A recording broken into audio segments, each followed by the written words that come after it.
Bergetar tubuh, ku sebut namamu, Yang Maha Esa, Maha Pengasih Penyayang.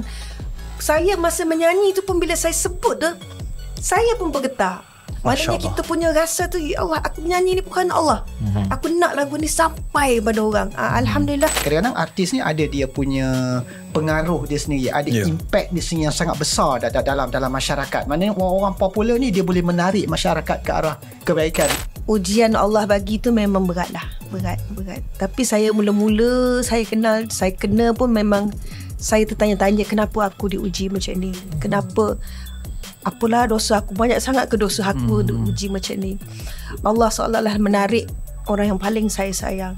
Ke kirilah, ahai ke kananlah, ahai inilah desa yang tercinta, ahai menarilah, ahai menyanyilah, ahai riangnya suara mereka di desa tercinta.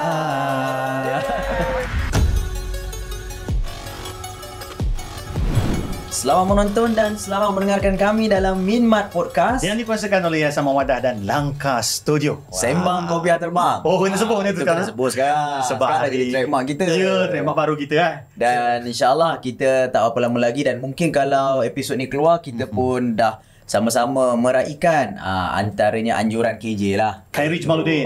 KS dah juga. Tim KS iaitu KL Podfest. Alhamdulillah memang meriah. Dan moga-moga kita dapat dijemput lagi lah pada waktu tu ya. InsyaAllah. Jadi kita hari ni sebenarnya berbahagia lebih lagi daripada jemputan KS. Wow, hari ni lebih bahagia. Hari bahagia. Itu biasa je. KJ je. Ya, biasa. Hari ni kita ada bersama dengan seorang penyanyi legenda. Saya banyak kali pergi podcast ni ataupun pergi ceramah, bila mak saya akan tanya, Min, kejap lagi dengan siapa? Jadi bila hari ni saya kata dengan Datuk Nur Arifin, mak saya kata apa? Kirim salam. Jadi mak saya punya pengiktirafan tu penting lah untuk saya. Jadi hari ni berbahagia kita ada bersama dengan Datuk Nora. Apa khabar tuan? Kita bersama dengan Datuk Wan Nur Hafizah binti Datuk Wan Arifin. Dan juga Masya Allah, tulang belakang, penguat semangat dan juga pemimpin bagi Datuk Nora, Ustaz kita. Apa khabar Ustaz? Alhamdulillah. Kita bersama dengan Dr. Rushdi Ramli. InsyaAllah. Alhamdulillah. Panggil doktor ke panggil Ustaz? Ikutlah. Sebab tadi Datuk Nora panggil abang. Kat sini abang Madi apa khabar Datuk Ustaz? Sihat? Alhamdulillah. Kita seronok lah hari ni kan. Datang-datang dekat kita punya ni meraihkan, dan orang kata macam Maduli pun boleh juga. Macam Maduli tu datang ke kita punya studio ni, Langkah Studio ni, yang Alhamdulillah kita membawakan macam-macam isu-isu menarik, dan yang lebih penting lagi kita nak dapatkan perkongsian lebih santai. Sebab kita sampai sebab kita punya penonton kita ni dan listener kita ni ramai muda-muda lah. Jadi ini antara crowd yang kita nak cari sama-sama untuk orang dapat info dan kita boleh hidupkan kembali relevannya kita dalam kehidupan ini, insyaAllah. Okey, Mat. Saya dulu lah. Okey, jom. Saya dulu lah. Saya follow lah Datuk Nora kan. Dapat tahu masuk ICU. Dapat masuk hospital. Macam mana keadaan kesihatan sekarang tu? Okay. Alhamdulillah baik. Ibarat diberi peluang kedua lah. Sebab bila masuk dalam situ 13 hari abang. 13 hari. 13 hari di hospital, 3 hari di ICU. Memang masa tu saya tak pernah masuk ICU sebelum ni, tak pernah fikir pun. Masa saya kena attack tu memang rasa tak boleh bernafas tu, sakitnya dada. Dan abang ada kat sebelah, memang masa tu saya rasa macam, ya Allah, macam ni ke sakaratul maut kan, macam ni ke. Memang tutup mata tu rasa nampak putih, saya nampak arwah suami, saya nampak arwah anak. Memang itu saja otak saya kata, ya Allah, kalau inilah kiranya masa untuk saya, ampun dosa saya. Memang saya istighfar, pengucap istighfar, tak lalai kan. Tapi bila abang ada sebelah, kita minta maaf lah, minta dia redha kan. Dan memang itu saja. Bagi saya, kalau nak kata ready, memang tak ready kan. Tapi dah kena bersedia. Puncinya macam mana tu Datuk? Dia panjang cerita dia, tapi dipendekkan, dia mula-mula disuspek dengue. Tapi bukan dengue, jadi dimasuk cucuk situ. Saya punya tangan ni sampai dah tak ada tempat yang dah boleh cucuk, semua lembab.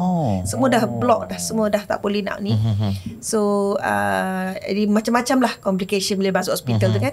Jadi malam tu memang malam yang agak tragis lah untuk saya. Memang Masa tu okey je kan bang. Masa malam tu okey lah. Tiba-tiba sebelum subuh lah. Sebelum subuh tu yang saya tiba-tiba rasa macam sakit dan memang macam lemas. Rupanya overdrip lah. Maknanya dalam lung saya tu terlalu banyak air. Ini teknikal lah. Maknanya kita pun belajar. Terlalu banyak air pun boleh menyebabkan kita lemas dan kita boleh orang kata bahaya kan. Bahaya. Jadi masuk ICU. Saya dah ingat masa tu saya tak sedar apa dah. Saya dah pakai CPAP apa semua.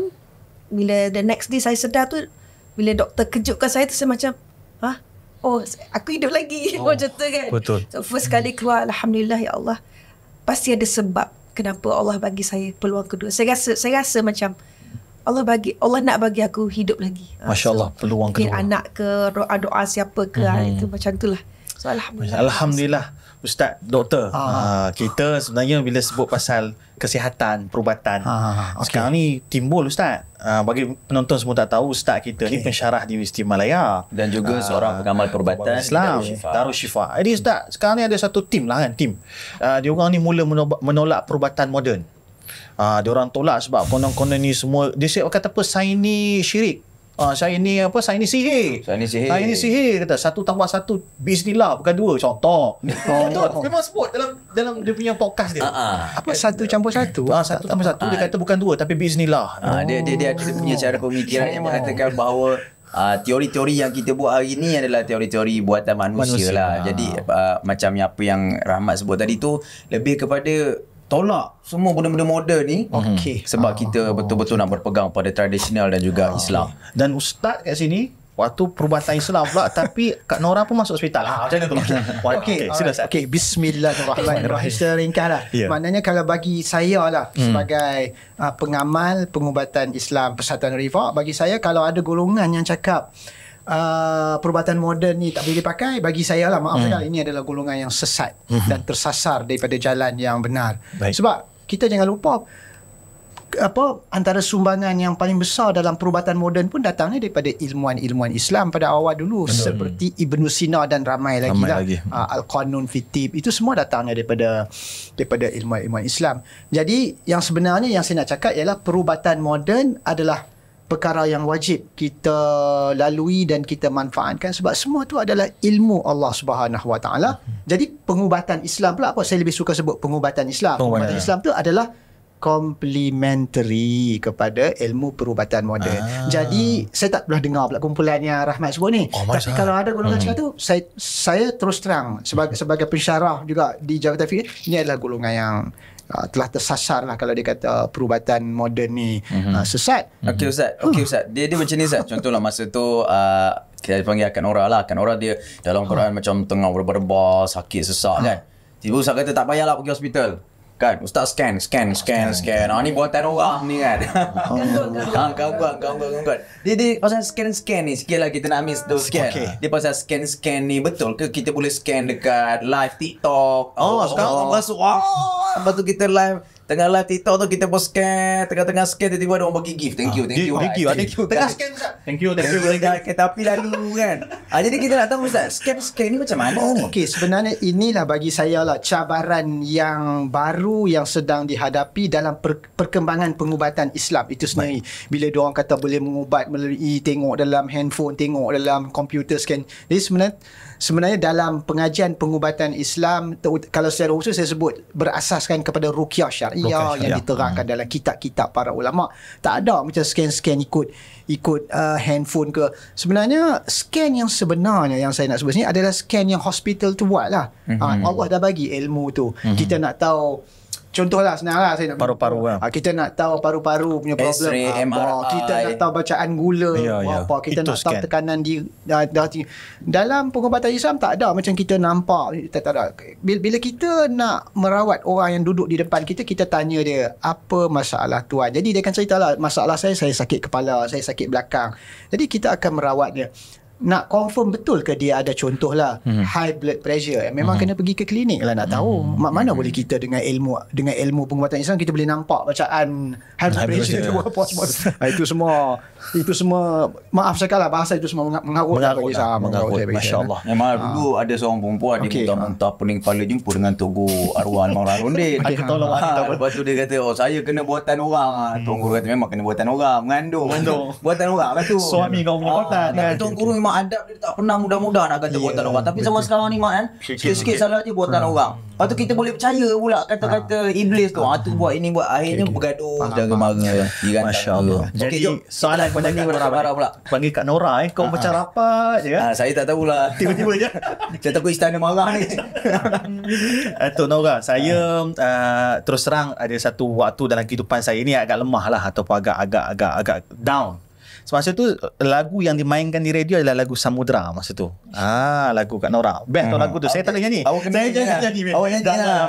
Jangan bagi Kak Nora nyanyi kan. Bila lagi nak viral. Saya last kali saya menyanyi orang komen semua tak payah nyanyi lah, tak payah nyanyi. Dia last nyanyi masa tu teruk Covid dah jadi. Okey terus. Lagu tu masya-Allah, lagu tu walaupun ustaz saya kata orang sekarang banyak islamisasikan lagu.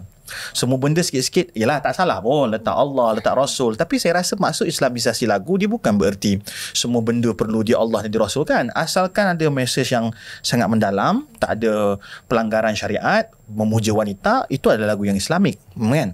Jadi lagu tu memang bagi saya semangat dan sekali lah orang tu, lepas tu saya cari lagi dan seronok je dengar. Cuma dia kata lagu tu macam mana asal-usul dia tiba-tiba ke ada berkait dengan arwah ke ataupun tak ada ke macam mana? Lagu tu memang ciptaan arwah Janawi dan lirik oleh Ahmad Fitri Yahya. Fitri patut lah. Memang pada masa kita buat lagu tu memang saya cakap dekat arwah, saya kata saya nak lagu yang bersemangat. Memang tema kita adalah bersemangat. Perjuangan perjuangan sebab kita pada masa tu banyak sangat lagu ballad kan. Ballad sedih, feras merana, sedih, bawa hati, patah hati semua. Dendam kan dalam diam. Banyak sangat. Jadi kadang-kadang kita kena balance lah kan. Kita kena bagi semangat. Dan lagu tu about spirit lah. Kalau dihayati lirik patah di lirik dia tu memang jika tak ku temu kekuatan ku ratib semangat kebangkitan lautan bergelora tidak gentar ku rempuhi. Sangat deep. Jadi macam Ustaz Rahmat kata tadi, memang kadang-kadang lagu ni kadang-kadang kita tak semestinya, maaf kalau saya salah, kadang-kadang kita berdakwah ni kita tak semestinya dengan ceramah saja. Betul. Ada orang menerima dakwah tu melalui dengan ceramah ataupun baca buku. Dan ada juga yang boleh menerima dakwah tu melalui lagu. Bila lagu tu boleh menenangkan jiwa orang, mengingatkan orang tu tentang kebesaran Allah. Contoh macam arwah Johan juga dia buat lagu pedoman untuk menang nasyid, lagu tu baik. Ada beberapa orang yang saya jumpa orang kata dia kata saya ni atas pagar je, bab Islam, bab agama ni saya atas pagar je dia kata. Tapi bila saya dengar lagu pedoman saya terasa. Jadi dia tanya saya macam mana perasaan saya bila saya nyanyi lagu tu. Sebab dia kata dia terasa dan memang setiap kali dia down, macam Rahmat tadi kata, setiap kali dia down dia akan dengar lagu pedoman, dia akan kembali ke zaman. Masya-Allah. Tapi memang pada masa tu pengalaman saya bila saya nyanyi lagu-lagu Islamik ni, bergetar tubuh ku sebut namamu yang Maha Esa, Maha Pengasih Penyayang. Saya masa menyanyi tu pun bila saya sebut tu saya pun bergetar. Maknanya kita punya rasa tu, ya Allah, aku menyanyi ni bukan Allah. Aku nak lagu ni sampai pada orang. Alhamdulillah saya rasa sampailah. Masya-Allah. Jadi bagi saya janganlah rigidkan sangat penyanyian. Sebab kita pun based on niat kan, niat kita baik, insyaAllah. So kadang-kadang karya ni Mak, dia bila sampai kat kita ni kita rasa tersentuh. Tapi itu dalam bidang karya. Tapi kadang-kadang kalau sambal dia pedas. Sambal pedas. Tapi rasa juga. Rasa juga. Sebab itu kita sambil-sambil kita tengoklah kat sini. Apa tu Mak? Saya tak boleh dah tengok benda-benda ni, lagi-lagi dah nak kat puasa ni. Saya cadang episod ni kita perap sampai bulan puasa. Simpan. Yang ni kalau kalau kita bawa pergi travel, contoh travel umrah, boleh lah. Boleh. Tapi ini adalah bukan ready to eat, dia macam dah campur, dah ada campur daging, ikan. Bukan, ini adalah paste. Maksudnya kita campurkan dengan campurlah Sebab saya lebih suka sebab kalau dari campur makanan tu dah preserve lebih orang kata kurang sihat lah kan. Suka tak boleh. Tapi kalau macam ni kita boleh campur dengan apa saja, ayam ke daging ke. Kalau untuk yang ni ayam dan daging lah. Ada orang buat ekor lagi, apa tulang. Untuk ni memang kalau raya-raya esok memang betul hidangan hingga 6 ke 8 orang. Betul. Seorang je ni. Ini kalau nak buat betul-betul memang jenuh nak pergi pasar nak beli bahan ni. Masak lama kan. Kita nak cepat tapi rasa tu keibuan. Kekampungan. Keaslian. Tak payah jenuh-jenuh nak tengok video ke apa ke, nak ngumpul ke orang kecil ke bawang merah ke. Semua dah ada, beli ayam, latar aja. Sodok aja. Saya punya testimoni ada perempuan ni dia ala-ala baru belajar, baru kahwin, baru belajar masak. Tak pandai sangat lah, selalu fail. So dia beli dua-dua ni, dia masak kat suami dia. Suami dia tanya, sejak bila belajar masak? Sejak bila pandai masak? Dia tak tahu kan. Rahsia dia sedap. Tapi tak apalah, beri manfaat juga kan. Betul. Dah berapa lama dah Kak Nora dia punya ni tu apa tu? Ini sempurna. Sempurna macam ibu sambal lah. Ibu sambal semua boleh. Semua boleh. Yang ni kerutuk. Dah berapa lama dah benda ni dah keluar ni? Saya branding cukup rasa ni sebenarnya daripada tahun 2000 lagi sebenarnya. Daripada saya dengan arwah dulu memang kita dah develop branding cukup rasa tu, tapi macam-macam benda lah. Saya buat kek lapis, saya buat biskut, saya buat rendang tok, macam-macam. Saya suka berniaga. So yang tahun ni bersama dengan abang, dengan support dia kata, mainlah dia nak tengok saya buat. Dengan ustaz sekali. Dengan ustaz. So dia partner lagi. Partner. Dia hantu belakang orang ni. Bakar kan,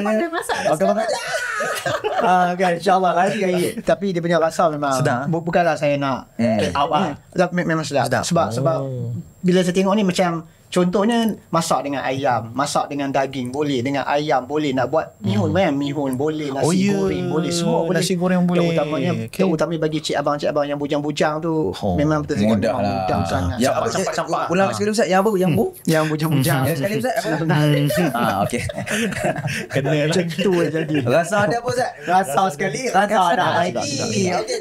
Okey, sambil-sambil kita yang kawan-kawan tu nak order, nak cari cukup rasa ni, kerja TikTok ada? Boleh TikTok ada, IG ada. Ada semua ada. Cari je cukup rasa Nora Arifin, sambil-sambil tengah-tengah nak cari tu, tengah-tengah nak survey apa semua, kita nak sambung cerita kita balik lah. Sambung. Sebab tadi kita cerita pasal pedas. Ni kita nak cerita pasal apa dia? Pedas lah, pahit yang kehidupan ni. Pedas perasaan dengan pahit perasaan ni. Pedas, pahit apabila dalam keluarga.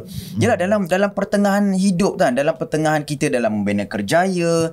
Yalah, macam saya pun dalam umur 30-40-an bila kehilangan seorang ayah. Lebih-lebih lagi macam Kak Nora kehilangan suami, kehilangan anak dalam masa yang agak rapat-rapat macam tu. Jadi macam mana nak lalui dalam proses terusnya dan terus membina kerjaya? Tak ada down, tak ada depression, hilang, tak macam mana. Kalau kita yang muda-muda ni mungkin meratap dekat IG lah kot. Ke sebenarnya ada perasaan tu, cuma tak nak ditunjukkan. Dia tak ada, tapi itu macam mana nak akak cuba cerita. Mula kita nak tahu pahitnya tu macam mana tu. Betul. Kan bukan tak ada, tak nampak. Tak tunjuk. Itu juga sebenarnya. Faham. Okay, saya bercakap dari segi pengalaman lah. Mungkin kalau 10 tahun dulu saya pun tak bercakap macam ni. Bagi saya memang ujian Allah bagi tu memang berat lah. Berat. Tapi saya mula-mula saya kena pun memang saya tertanya-tanya kenapa aku diuji macam ni. Kenapa? Apalah dosa aku, banyak sangat ke dosa aku diuji macam ni. Allah seolah-olah menarik orang yang paling saya sayang. Allah menarik segala kesenangan hidup saya. Sebab masa dengan arwah tu memang kami ada company, $1 million company. Saya ada 15 orang staff. Saya ada semua. Orang kata, boleh katakan hidup mewah, hidup senang. Saya tak payah banyak-banyak buat kerja pun. Saya CEO kat rumah and menyanyi je. Maknanya urusan semua arwah yang handle, ada staff, ada driver, ada assistant, ada maid, ada semua. Tapi bila Allah tarik dia tu memang ibarat kalau seekor burung tu patah sayap dan saya di tengah-tengah lautan macam tu. Allah. Dan saya tak reti berenang. Hilang semuanya. Pada masa tu, pada siapa saya nak mengadu? Saya cakap pengalaman saya bila kita kehilangan macam tu, 3 bulan pertama, 4 bulan pertama mungkin ada orang bantu, keluarga bantu, saudara mara ke kawan-kawan orang pula kan sangat lagi. Masuk bulan ke-4, ke-5, ke-6, itu hal engkau dah. Orang dah start menjauh dia. Jadi saya lepas saya edah tu, Dan sebenarnya saya percaya pada hikmah lah. Sekarang ni baru saya faham, ya Allah, husnuzon dengan Allah tu bukan senang kan. Betul. Kita kena bersangka baik betul-betul. Apa yang Allah buat tu pasti ada hikmah, walaupun pahit macam mana pun. Masa mula-mula saya tak boleh terima. Kalau saya selalu cakap dekat abang, pada masa tu saya memang fikir nak mati je. Bagi saya, kalau Allah ambil saya lepas tu pun tak apa. Tiap-tiap hari saya pergi kubur. Bagi saya ada tempat kosong kat sebelah tu, saya nak duduk situ. Begitu ceteknya saya berfikir pada masa itu. Tapi alhamdulillah Allah bagi saya hidayah, Allah bagi saya ilham. Kita meratap juga, merana juga, sedih, tapi kita tak terlampau over, terbawa-bawa saja nak. Saya cari agama, saya cari ustaz, saya cari ustazah, saya cari orang-orang alim yang boleh membantu saya. Dan dia cakap, apa saja yang berlaku tu atas ketentuan Allah, dan Allah akan menguji setiap umatnya yang disayang. Jadi daripada situ saya faham, maknanya bukan Allah benci aku, bukan Allah tak suka aku, Allah uji aku sebab Allah nak naikkan lagi martabat. Dan memang dalam masa edah itulah saya ada peluang betul-betul, saya rasa saya ada peluang dan memahami erti bermunajat pada Allah. Kita dalam edah kan, kita tak boleh keluar, kita semayang, kita menangis, mata tu rasa macam memang dia bengkak dah, rasa macam dah tak tahu apa nak rasa dah. Selepas saya baru move on slow-slow, baru habis, baru nak membina, nak betulkan balik company. Sebab bukan senang kan nak mengendali company yang besar dan sebagainya. Baru nak belajar balik slow-slow. Anak-anak membantu, anak-anak memainkan peranan yang penting di belakang saya. Mereka mama tak apa, mama kita kat belakang, kita kat belakang. Dan saya juga melihat anak sebagai sumber inspirasi saya. Kalau apa-apa jadi kat saya, siapa nak jaga anak saya? Itu adalah zuriat dan amanah yang Johan tinggalkan. Jadi takkanlah saya nak melarakan diri saya dan orang kata bawa anak kita pun macam tak tahu mana hala tuju. Jadi daripada situ saya bangkit. Saya rasa saya pernah sampai satu ketika adik-beradik saya melihat saya ni macam dah macam tak tahu apa dah. Sebab kat KL ni kan dengan financialnya, dengan susahnya nak hidup seorang. Dia orang kata kat saya, baliklah kampung, baliklah Kelantan, bina hidup baru. Saya sebenarnya itu adalah titik yang saya kata no. Kalau Johan masih ada, bukan ini yang dia nak saya buat. Dia mesti nak saya teruskan perjuangan dia. Dia mesti nak saya terus berjuang apa yang dia buat selama ni, meneruskan perniagaan, meneruskan dakwah dan menjaga anak-anak dia. Dan saya kata okey, tak apa. Orang kata ibarat sising tangan lah. Saya start balik, saya start from scratch. From kita nothing kan. Dan saya handle banyak-banyak benda. Dan saya mula bangun. Dan Ustaz pada masa tu menjadi orang penasihat saya lah. Maksud dia, sebab dia adalah sahabat arwah. Dan dalam telefon arwah tu memang nombor Ustaz tu selalu dia tempat refer lah, tempat reference lah. Jadi saya dapat nombor Ustaz. Saya sebelum tu tak pernah berhubung dengan Ustaz. Bukan skeptikal. Maksudnya kita kan penyanyi kan. Kita Ustaz-Ustaz ni macam tu jauh kan. Ada barrier kan. Tak berani kan. Kita malu macam tu kan. Tapi sebab dia dah kenal Ustaz kan. Dan Ustaz juga pernah merawat saya masa saya ini gangguan lah bang masa tu pernah merawat. Jadi masa tu saya kenal. Jadi lepas pada 1 tahun saya dah okey dah macam steady sikit dah. Sekali lagi Alif pula anak saya. Itulah kejap lah. Anak tu macam Yaumul Huzum macam tahun kesedihan. Betul. Dan kita baru nak settle. Dan semasa arwah Johan tak ada, Alif ni kira macam tempat saya mengadu. Dia kata mama tak apa, dia ambil alih. Dia ambil tahu saya punya Instagram, social media, YouTube dan sebagainya, yang benda-benda yang Johan buat. Kira Alif memainkan peranan bapa pada waktu tu. Betul. Sebab anak saya yang Iman tu dia dah berkeluarga pada masa tu, dan putri dan Fatihah masih bersekolah. So Alif pada masa tu dia agak occupied masa untuk saya. Saya sangat rapat dengan dia. Tak ada sakit, tak ada apa. Pagi tu hantar saya, salam saya airport, tidak ada sebarang tanda, tidak ada sebarang orang kata. Tak ada apa. Saya sampai ke airport, orang gaji saya kata, Mama, Alif dah tak ada. Masa tu saya rasa macam, saya percaya ke, saya tak percaya ke, rasa macam jantung tu macam jatuh. Macam, apa lagi? Memang terkeluar dari mulut saya ni. Apa lagi bala menimpa aku kan? So bila saya balik, saya tengok arwah Alif, saya senyum, saya cakap, ya Allah ya Tuhanku, tempat dia kat syurga. Sebab dia baru saja salah dengan mama dan amalan terakhir dia adalah berbakti pada saya. Dan dia jatuh macam tu juga? Dia jatuh daripada daripada sofa, jatuh gedebuk, jatuh. Meninggal.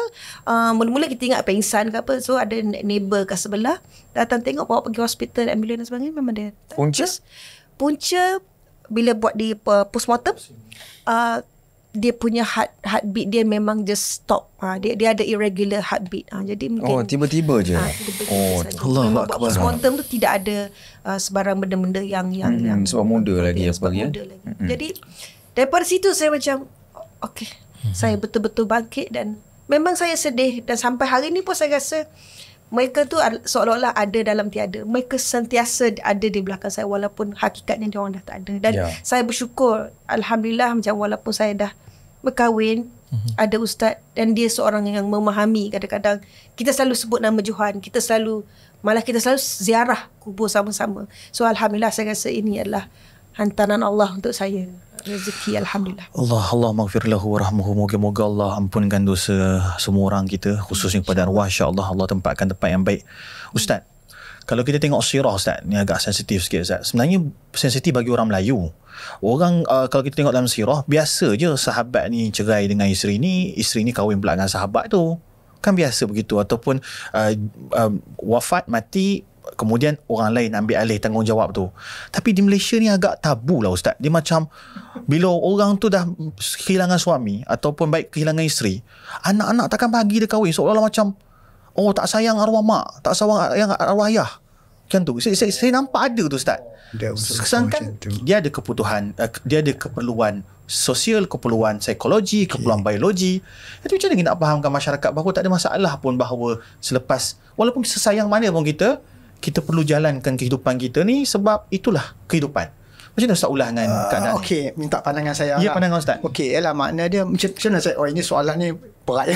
Dia luahan sangat. Saya baca masyarakat. Okey, bagi saya memang pandangan saya lah kan, sebagai orang yang mengajar juga dalam bidang agama, mana bagi saya berkahwin itu adalah fitrah kejadian yang Allah jadikan dalam diri kita, dalam lelaki dan perempuan. Jadi walaupun mungkin kalau dia seorang duda, mungkin kematian isteri dia ataupun mungkin berpisah. Jadi ada keinginan untuk berkahwin lagi ataupun bagi seorang wanita, dia mungkin contohlah dia balu. Jadi bagi saya, bagi dalam pandangan saya, jangan dihalang, sebab itu adalah naluri semula jadi yang Allah Ta'ala jadikan dalam diri manusia. Dan yakinlah pasti ada kebaikannya dalam setiap perkahwinan tu, sebab dia memenuhi naluri kita. Dan dia tuntutan agama yang patut syar'i pun. Betul. Ya, dia malah sebab tu kita kata berkahwin itu adalah beribadah kan. Beribadah pada Allah, mendatangkan pahala. Kita jangan lupa satu benda saya nak sebut sini. Kita jangan lupa yang hadis Nabi, yang mana Nabi sebut bila Nabi sebut seseorang lelaki apabila dia mendatangi isterinya dia mendapatkan pahala kan. Jadi para sahabat heran kan, dia kata ayati ahadukum syahwatahu walahu fiha ajrun. Adakah ya Rasulullah, dia para sahabat kan. Jadi ini satu konsep yang sangat special yang Nabi Muhammad SAW Islam mengajar kepada kita semualah. Sebab para sahabat tadi, ya Rasulullah, macam mana orang tu dia memenuhi syahwat dia, dia boleh mendapat pahala. Pelik, tak pernah fikir kita ni pun kalau macam mana orang memenuhi syahwat nafsu seks dia dapat pahala. Jadi Nabi jawab, macam mana kalau dia melepaskan nafsu syahwat ni ke tempat yang haram, dia dapat dosa kan. Jadi bila dia pilih jalan yang halal, dia mendapat pahala. Jadi maknanya dalam Islam, bila kita cari makanan, minuman yang halal, niat kita mesti kerana Allah kan, dapat pahala. Bila kita kahwin, nak memenuhi naluri seks secara halal pun dapat pahala. Bukanlah, jadi mana sini sebab berkahwin tu adalah naluri. Jadi pesan saya lah kepada sekarang, kepada sebenarnya macam saya sendiri pun, mak saya pun, ayah saya meninggal awal ketika umur dalam 52. Lepas tu mak saya dia nak berkahwin, macam ada orang meminang silakan. Tak ada. Sebab berlaku Min dalam circle saya lah, bila mana seorang pakcik jumpa saya, dia kata, Ustaz kena cakap ke anak saya nak kahwin, dia tak kasi. Dia kata saya tak sayang dengan arwah mak dia. Nak fahamkan, sebab meninggal kan, kena fahamkan anak-anak, bukan tak sayang, tapi ia adalah fitrah. Dia adalah kita kata alami, benda yang perlu bagi seorang manusia. So nak kena betulkan persepsi tu je lah. So Amin, ada soalan lain Min? Saya sorry terjam. Tak apa. Okey, dalam kerjaya dan karier Datuk Nora, apa yang membuat akak rasa macam aku nak terus duduk lah dalam industri hari ni. Industri hari ni macam-macam. Lagu-lagu pun dah pelik-pelik kan. Malam masih muda kan. Lagu-lagu macam-macam. Lagu-lagu yang tak termasuk di fikiran kita. Kata penjajahan lagu daripada barat dan juga negara-negara jiran kita. Jadi yang rasa macam Datuk Nora ni nak terus duduk lagi dalam industri ni sebab apa? Okay. Bagi saya kita semua melalui proses kan, proses kehidupan dan era teknologi dan sebagainya, sesuatu benda yang kita tak boleh stop. Betul. Kita tak boleh nak kawal. Kalau kata saya tak nak tengok TV, saya tak nak tengok ni, tak boleh. Dia tak boleh sebab kita sekarang ni kalau orang tak nak pakai phone kan, dia nak pergi makan, nak order makanan bukan dia kena pakai phone. Betul. So dah kena pakai QR dan segala scan menu dan sebagainya. Jadi bagi saya kreativiti, seni itu sebenarnya anugerah juga yang Allah bagi untuk kita. Jadi terpulang bagaimana kita nak guna. Kalau kita guna arah kebaikan, kebaikanlah. Kalau kita guna untuk keburukan, keburukanlah. Dan bagi saya, hiburan ni sebenarnya tak salah. Cara kita berhibur tu macam mana. Betul. Itu pilihan kita. Kalau kita nak pilih berhibur yang dongtang, ke situlah. Tapi kalau kita nak pilih, kita kontrol, kita adalah pengemudi, kita lah kontrol kuda, kita adalah kuda dan kita juga yang kontrol sendiri. So insyaAllah kita tahu benda tu. Macam saya sendiri, saya ada anak-anak, saya ada cucu, anak-anak saya muda. Saya bukan jenis yang stop ni. Bagi saya telefon lah. Telefon, internet. I trust you. Saya bagi kepercayaan. Tapi ada limit-limit lah, ada batas, ada syarat-syarat dia. Kita tahu kalau dia tak buat depan kita, dia buat belakang kita. Dia tak buat belakang kita, dia buat dengan kawan-kawan dia. Apa dia tengok, apa dia nak rasa ke apa-apa. Jadi kita sebagai ibu bapa, kita kena bagi guide.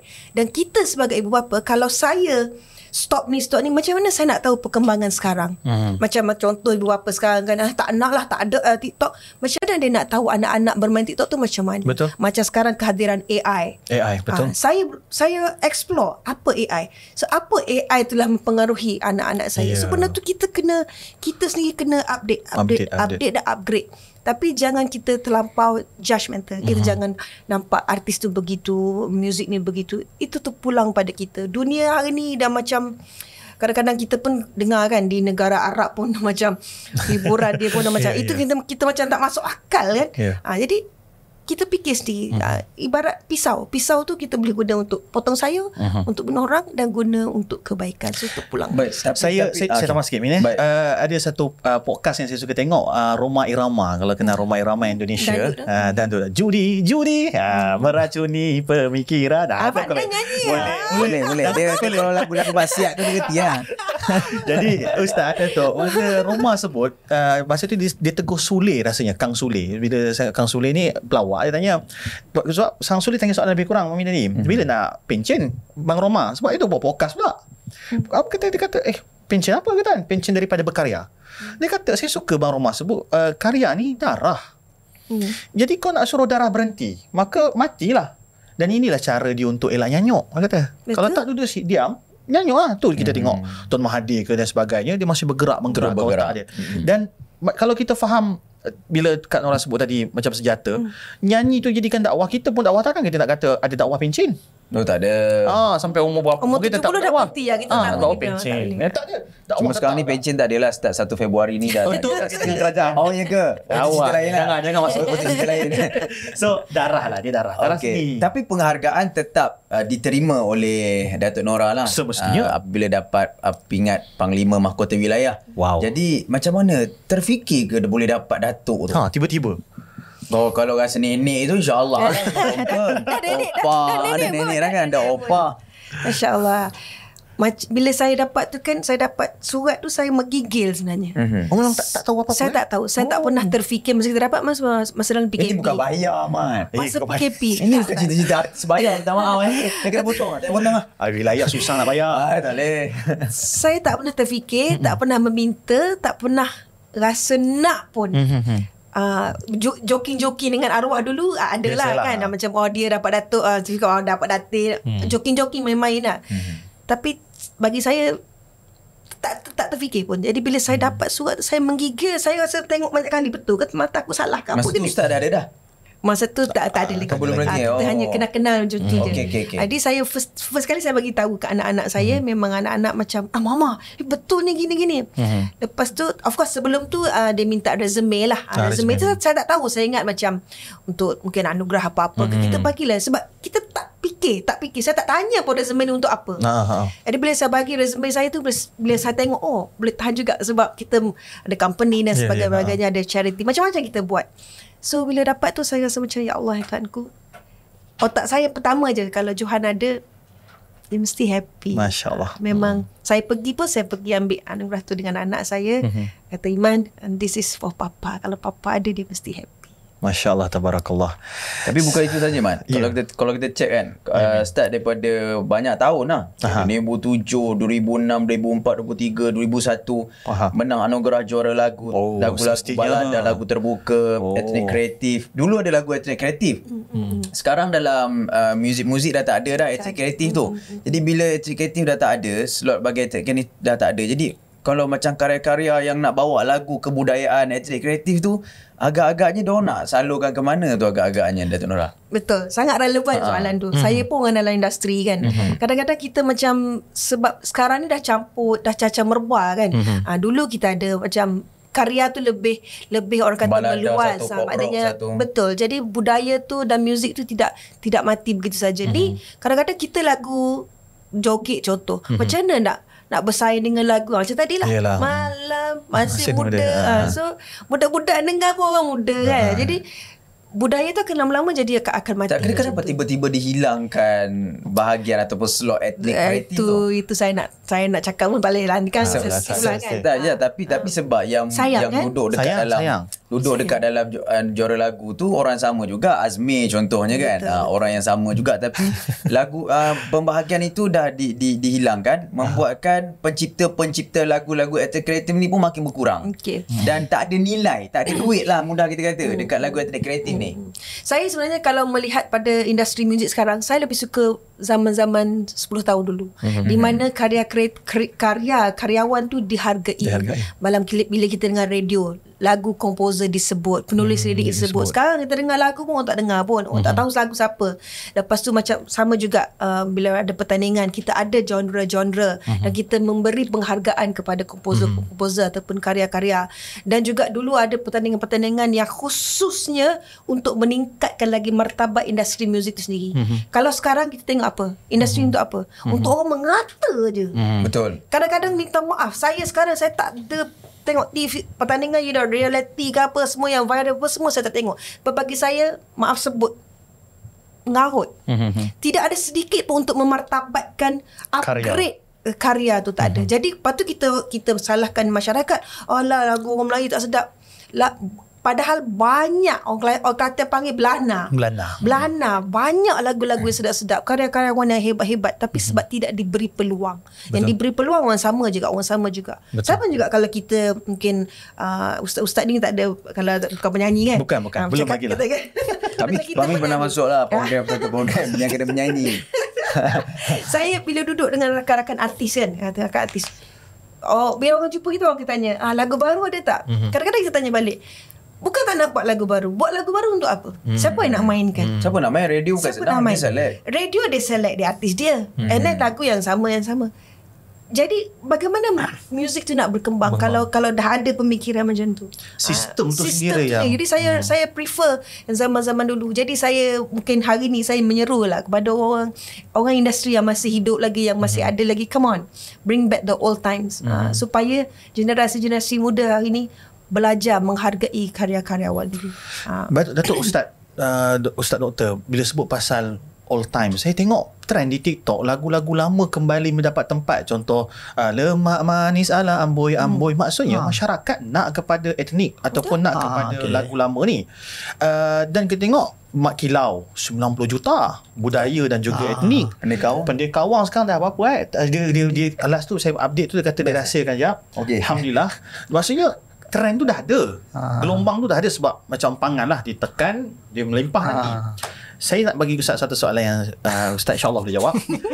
budaya dan agama ni kadang-kadang kita pisahkan ataupun dia saling lengkap KP dan bagaimana Ustaz? Okey, macam ni dah dengar dakwah muzik tadi tu bagus. Sebab itulah kalau kita tengok dia macam ni, dia dalam Islam ni nak mudah kita pakai, beribadah kepada Allah tu fitrah kita. Manusia ni dia tak boleh lari pada agama. Sebab tu manusia tu dia ada agama. Mungkin ada yang agama yang bukan Islam. Sebab apa? Sebab bila tidak ada agama, kita rasa ada kekosongan dalam hidup kita. Sebenarnya serupa lah juga hiburan. Hiburan pun bila tak boleh dibuang daripada hidup kita. Jadi manusia akan tetap mahukan hiburan.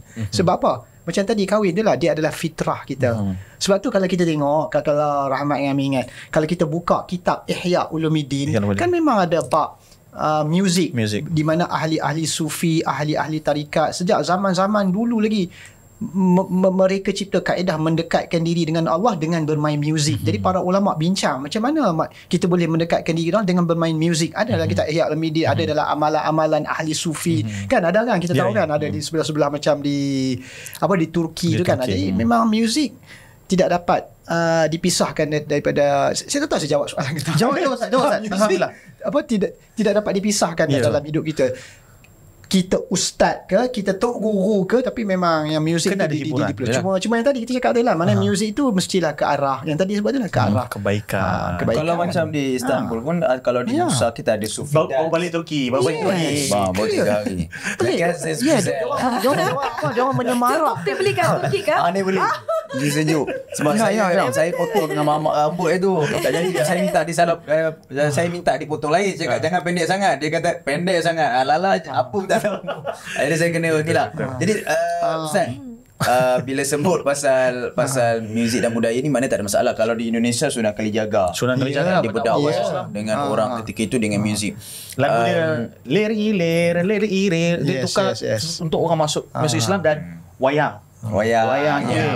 Jadi itu kata wayang pacak semua tu dia menarik minat kerak-kerak yang suka pada budaya dan juga seni ni untuk masuk Islam. Okey, saya tak tahulah ni tak tahulah dia ada agenda Freemason ke apa kan. Sebab bila kita nak jemput Datuk Nora pagi ni, semalam saya dengar radio dekat On FM ke apa, ada keluar lagu Datuk Nora. Ada lagu apa? Tadi on the way nak jalan kan, keluar lagu Hadirlah Kekasih. Cakap ada lagi lagu Datuk Nora ni masih dimainkan. Jadi saya nak tahu berapa collection. Boleh ke tanya? Tak apa, tanya je nanti kita potong. Jadi risau untuk Ustaz, kita akan hantar dulu video. Keuntungan lagu-lagu yang dibuat dulu royalty ni masih ada lagi ke? Dapat lagi ke? Sebab saya tengok sebelum ni kita mungkin terdengar, tapi sebab nak jemput Datuk Nora, kita dengar radio ada lagu Datuk Nora, masih lagi ada lagu Datuk Nora. Alhamdulillah royalty tu lebih kepada komposer lah dan juga karyawan tu sendiri. Jadi kami mewarisi arwah Johanawi kan. Jadi alhamdulillah masih ada, tapi taklah sebanyak orang kata yang banyak-banyak sangat, tapi orang kata cukup-cukup. Itu macam pencen kami lah. Pencen lah. Macam ada lagi lah. Jadi yang kalau kata tak ada ke badan regulator untuk pencen ceramah? Tak ada lah. Royalty ceramah. Kalau masuk YouTube tu pun orang ambil pun tak ada kisah pun.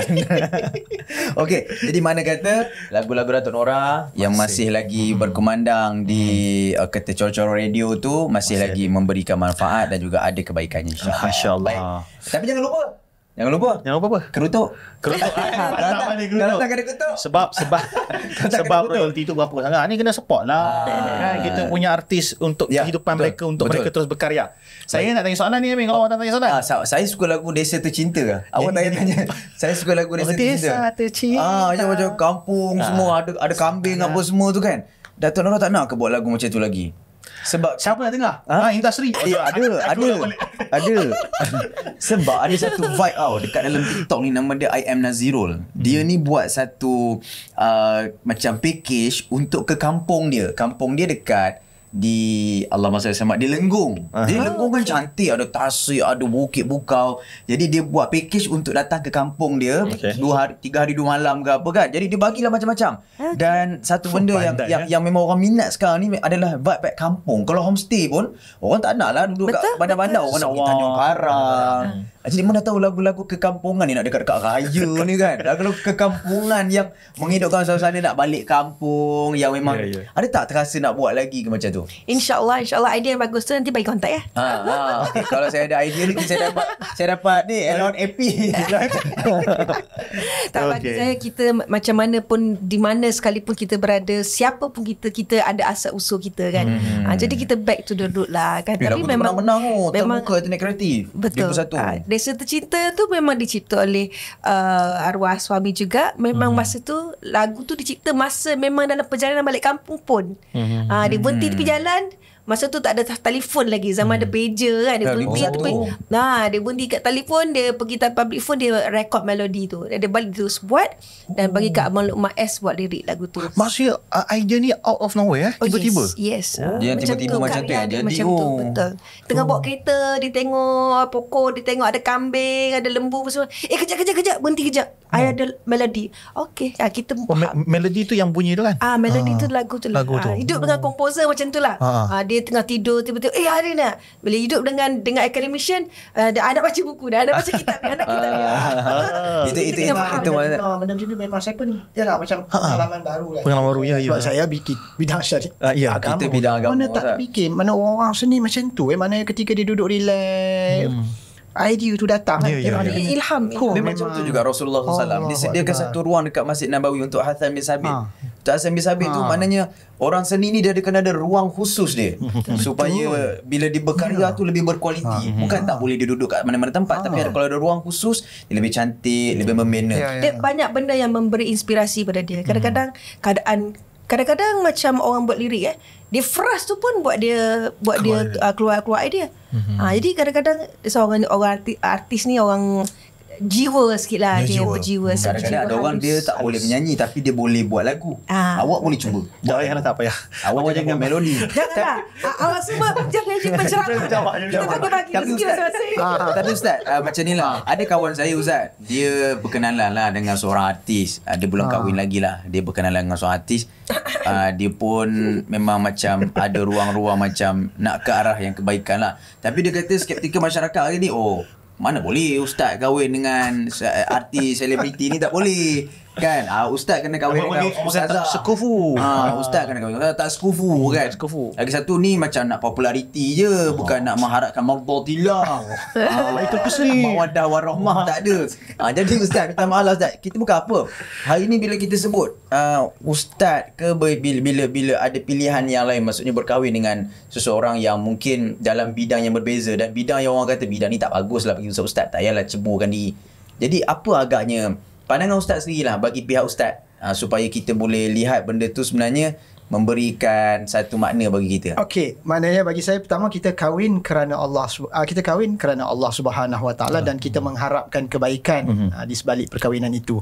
Bila balik kepada isu kahwin artis, tapi benda ni tak terfikir diri saya. Ini saya cakap saya. Kita spontan je lah.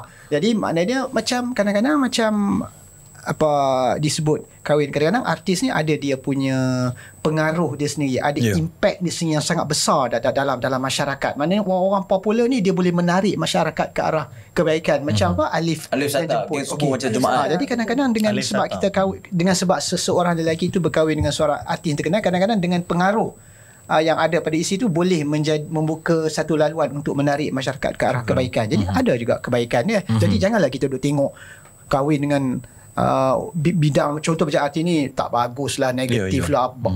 Ini satu satu perbuatan yang tidak Islamik lah dah. Tak ada masalah. Mana pengaruh yang ada pada kita punya wife kita atau pada husband kita boleh kita gunakan untuk kebaikan. Itu mudah saja macam yang kita nak. Nabi dengan Khadijah. Kan bila tu. Nabi kahwin dengan Khadijah, orang dah mula macam tak boleh kacau Muhammad ni. Sebab Khadijah ni dia paling tidak pun walaupun dia kahwin dengan Nabi, dia ni owner kepada pasar-pasar yang ada, dia business woman. Lepas Khadijah dah meninggal baru orang bantai Nabi balik. Maknanya pengaruh yang ada dekat Khadijah tu disecure Nabi dan juga dakwah Nabi. Dan saya rasa kita pun kena faham kadang-kadang kelebihan influence yang ada pada diri kita, tak kisahlah dalam bidang apa pun, itu memang anugerah Allah kepada insan tersebut lah. Maknanya kalau macam Rahmat dapat mengikut ke apa semua, itu memang kelebihan-kelebihan yang Allah SWT. Saya ni jangan minta tu Ustaz. Memang Tuhan kita guna tu kebaikan lah kan. Allah Ta'ala. Saya nak lari topik sikit Ustaz di universiti. Saya Rukiah dia Ustaz. Dia ada masalah, katanya dia tak boleh nak pergi jodoh sebab dia malam ke belakang. Tapi insyaAllah. Ustaz, dia boleh suka menyakat Ustaz. Okey Ustaz. Di universiti Ustaz. Saya percaya Ustaz dah lama di universiti. Sekarang ada batch baru.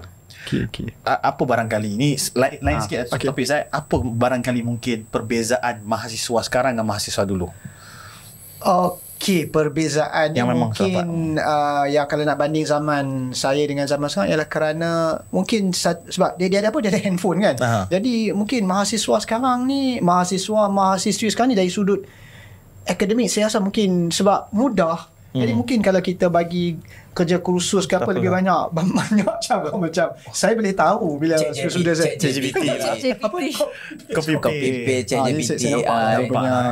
saya dah rasa benda tu ada sikit. Contohlah kalau macam dalam bidang syariah ni, kadang-kadang kita bagi satu assignment, yalah dia balik zaman saya mana boleh macam tu. Mungkin memang kena pergi library. Zaman sekarang dia type je lah apa terus terkeluar dalam handphone jawapan, terkeluar 100%. Ubah je semudah itulah keberhasilan pelajar-pelajar mahasiswa agama. So hari ni orang lebih memilih kepada bidang-bidang TVET contoh, ataupun bidang-bidang yang contohnya bahagian pelancongan, bahagian servis perkhidmatan. Jadi kalau dulu memang lambakan kita ada orang yang nak ambil syariah, usuluddin, dakwah. Sekarang dah tak ada dah Ustaz. Tak ramai dah. Tinggal ada universiti yang terpaksa membuka laluan yang lain lah, postgraduate dan sebagainya. Jadi dalam bidang pendidikan dan juga universiti, Ustaz mungkin boleh kata memang tak ada hasil ke pelajar-pelajar agama ni, maknanya tak boleh modal insan, dia tak boleh keluar esok jadi ustaz. Mudah kata keluar jadi ustaz-ustazah, mengajar je. Saya berapa yang saya lihat memang kita ada buat di Universiti Melayu lah, di Akademi Pengajaran, memang kita membuat kajian tentang pasaran yang akan dapat diambil oleh lepas memang kita ada buat research itu. Tapi yang saya nampak sekarang ni, orang yang belajar agama pun dia kena dia kena memang boleh menceburi pelbagai bidang lah. Dia struggle lah. Tak boleh dah fikir nak jadi seorang pengajar saja. Tak boleh lah, sebab itu mungkin limited kan. Jadi dia kena ada yang jadi pelbagai bidang lah saya nampak. Dia kena rentas bidang. Tapi sebab orang pun mak ayah pun tak nak bagi anak-anak masuk bidang agama kecuali dalam peringkat sekolah menengah lah, sebab dia nak jaga anak-anak dia punya culture, akhlak dia semua. Bila masuk universiti dia kata kau pilih bidang lain. Sebab bidang agama ni tak ada keboleh pasaran. Ya, faham. Tak tahu nak ke mana. Ustazah Imam Bilal. Jadi kita nak bagi satu mindset ni Ustaz. Mungkin Ustaz boleh bagi satu sedikit lah ayat yang ringkas supaya kita budak-budak agama ni yang lepas Azhar ke Jordan ke contoh luar negara, dia bila balik duduk kat Malaysia ni, aku ada tempat. Okey, bagi saya dalam bidang agama ni bagi saya, belajarlah ilmu agama ini kerana Allah Subhanahu Wa Taala. Belajarlah ilmu agama ni kerana Allah Subhanahu Wa Taala. Belajarlah ilmu agama ni bersungguh-sungguh, sama ada dalam bidang fiqh ke munakat. InsyaAllah nanti ada macam bagi saya lah. Saya yakin ada ruang yang Allah bagi untuk kita earn a living dan sebagainya. Saya suka Ustaz, tambah sikit ke Ustaz sorry saya potong Ustaz. Saya ada seorang anak jiran. Dia ni bagi anak dia belajar sampai ke Yaman. Belajar Yaman, tapi dia bukan suruh anak jadi ustaz. Aku suruh kau belajar sampai ke Yaman untuk jadi orang. Kau balik, aku ajar kau jadi kontraktor. Anak dia hafiz Quran, anak dia mengajar agama, tapi dia kontraktor. Sebab aku nak suruh dia jadi orang je ustaz. Dia kata. So why not lah. Saya rasa kita kena ubah anjakan paradigma. Mengajar agama ni ialah kita mungkin takkan jadi kaya, tapi nak jadi orang. Betul. Jadi orang tak ada masalah. InsyaAllah. Baik. Jadi itu keboleh pasaran tu kita akan cuba kembangkan lagi pada waktu akan datang. Mungkin kita boleh panggil Timbalan Chancellor ke kan? Boleh. Dia kalau macam keboleh pasaran ni memang di Universiti Melayu memang semua fakulti kena buat research kajian. Memang itu macam fokus utama lah. Sebab tak nak lah nanti habis-habis dapat first degree semua buat grad tak dapat nak mencari pekerjaan lah. Itu memang dia buat. Sebelum saya nak pergi ke Datuk Nora, ni ustaz yang banyak ni Datuk Rusdi ni kita buat 2 podcast lain. Tapi Ben Ustaz, saya sebelum nak pergi ke Datuk Nora, saya nak ambil satu sikit peluang nak tanya Ustaz. Convention Nur Shifaq yang berlaku baru-baru ni kan, kita tengok menghimpunkan semua ni perawat-perawat. Orang kata mana perawat ni, pergi ke mana, ada ke tak ada perawat ni. Jadi apa hasil daripada convention tu Ustaz? Sikit. Okey, sebenarnya convention baru-baru ni adalah bertujuan untuk menghimpunkan semua perawat-perawat yang telah dapat kad perawat lah sebenarnya, yang sebagai perawat. Sebab di Darul Shifa ni bila kita keluar, contohnya ada 300 graduate pada tahun tu, biasanya yang merawat tu biasa 10% je. Jadi commission ni untuk menghimpun kembali semua perawat di seluruh Malaysia dengan tujuan untuk memberi semangat baru, ukhuwah, silaturahim setelah bertahun-tahun tak buat lah.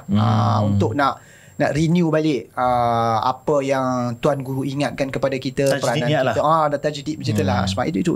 Jadi macam dalam convention tu saya pun jumpa ramai yang mungkin dah lama tak jumpa. Jadi untuk lebih pada silaturahim, ukhuwah, dan untuk nak campakkan kekuatan balik. Semangat baru. Kekuatan tu betul Ustaz. Macam saya pun.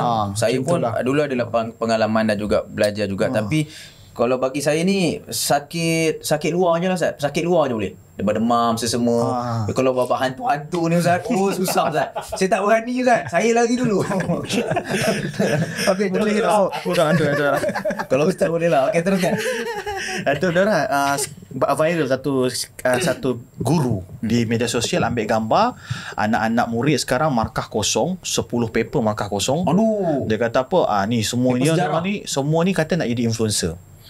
Kak Nora yang Datuk Nora yang memang dah influencer, artis, mungkin ada sikit nasihat untuk anak-anak ni yang memang nak, tak parah nak jadi artis, nak jadi influencer. Tapi dan pendidikan ni macam mana sebenarnya? Pendidikan ni dapat membentuk semua nak jadi artis lah, mudah kata. Ajar artis kaya. Nak jadi apa sekalipun kita perlu ada ilmu. Nak jadi influencer pun dia kena ada ilmu. Kalau you tengok, kalau saya nak sebut contoh Carol Aming lah, seorang berjaya. You ingat dia kosong ke? Betul. Very educated. So kita kena ambil contoh yang macam tu. Kita jangan ambil contoh yang entah apa-apa, dia buat benda viral, dia create story apa semua, dan suddenly dia jadi famous dan dia dapat making money, dapat duit. Kita jangan ambil macam tu. Sebab benda-benda macam ni bermusim je. Dia mungkin sekarang ni, tapi 5 tahun lagi, 10 tahun lagi, you belum tentu dapat income yang sama. Macam saya buat contoh anak saya sendiri. Anak saya sendiri pun memang dia ada income tersendiri. Maknanya dekat dia punya online dan sebagainya. Jadi memang dia pun kadang-kadang kita berbincang. Kalau dia habis degree ke master ke, belum tentu dia boleh dapat mencapai income sebagaimana dia dapat sekarang. So di situ dah ada percanggahan ni antara nak belajar ke nak jadi influencer, nak fokus on the media. Tapi bagi saya, apa sekalipun kita nak buat, you must have ilmu. Knowledge is power. Kadang-kadang saya bercakap kat sini, mungkin saya tak belajar tinggi master degree, tapi saya pun belajar. Tiap-tiap hari saya belajar dengan ustaz ke, dengan P.U. Amin ke, dengan P.U. Rahmat ke. Memang kita kena ada belajar, kena ada. Sekarang dengan AI, belajarlah dengan AI apa semua pun. Jangan tolak ilmu tu. Because kita tak nak jadi kita cakap kosong. Sebab dunia hari ni tanpa sebab you have to know something.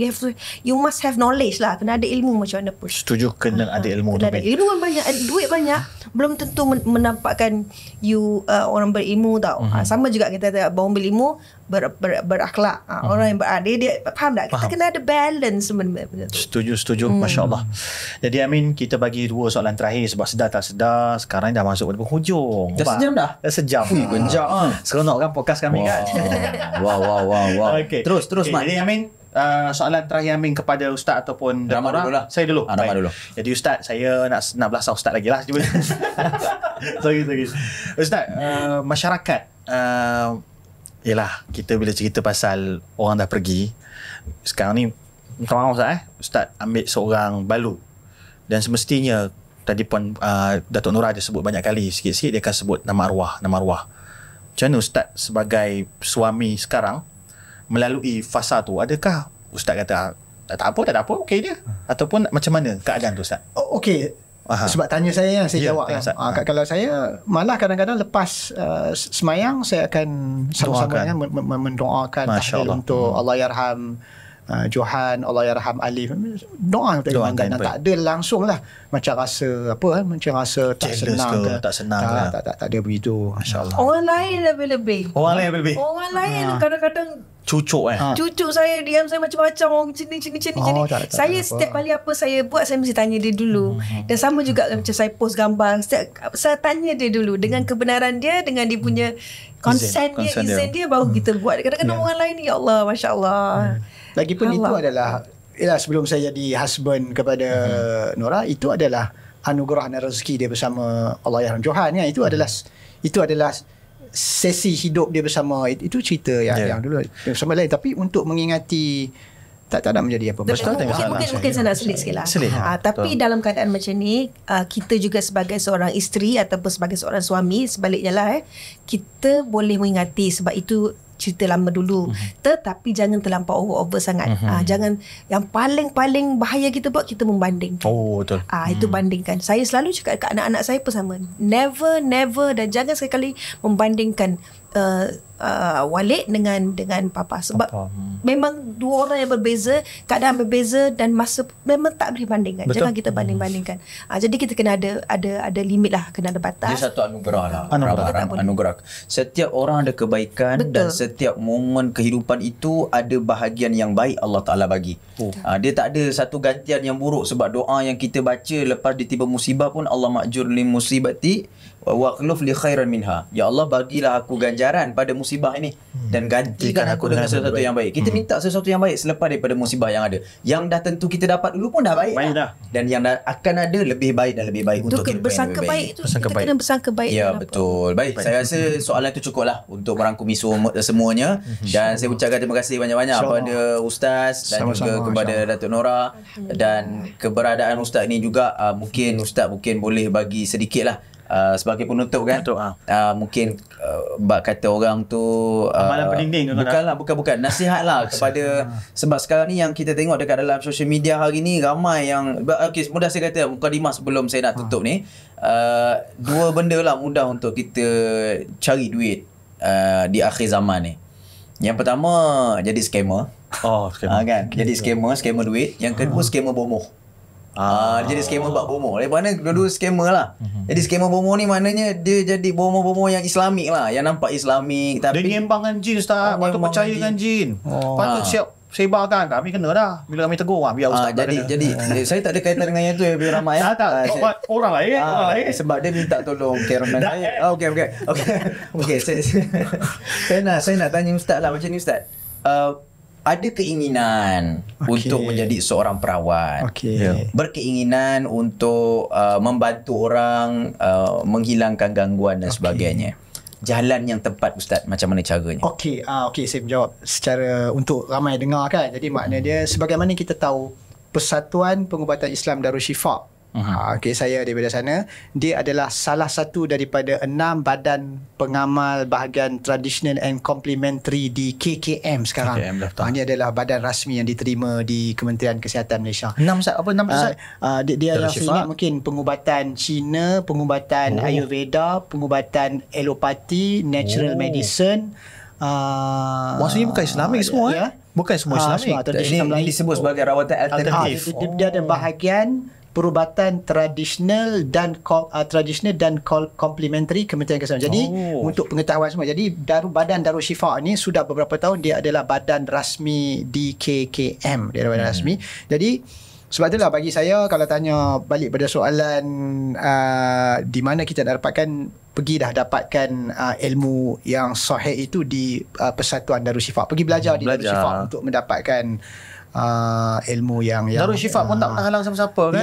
Ilmu kita tu macam mana Ustaz nak jadi perawat ni, kalau bagi yang menonton ni? Maknanya bagi siapa yang berminat untuk mempelajari ilmu pengubatan Islam yang ditinggalkan oleh Datuk Dr. Harundin, sebab dia orang yang nak mengajar ilmu pengubatan Islam ni, dalam pandangan saya pada masa dia juga kena faham dan mahir dalam bidang syariah Islam. Sebab ilmu pengubatan ni kalau dia tak kena cara dia mudah terpesong daripada jalan yang, sebab syaitan dan iblis pun dia suka. Dia antara border, betul. Betul. Dia suka atas garisan sampai kita terjerat dengan dalam amalan-amalan khurafat, menurun dan sebagainya. Jadi kalau yang nak belajar tu, biasanya di hujung macam tahun ni, biasanya di hujung sekarang ni, zaman sekarang lagi senang.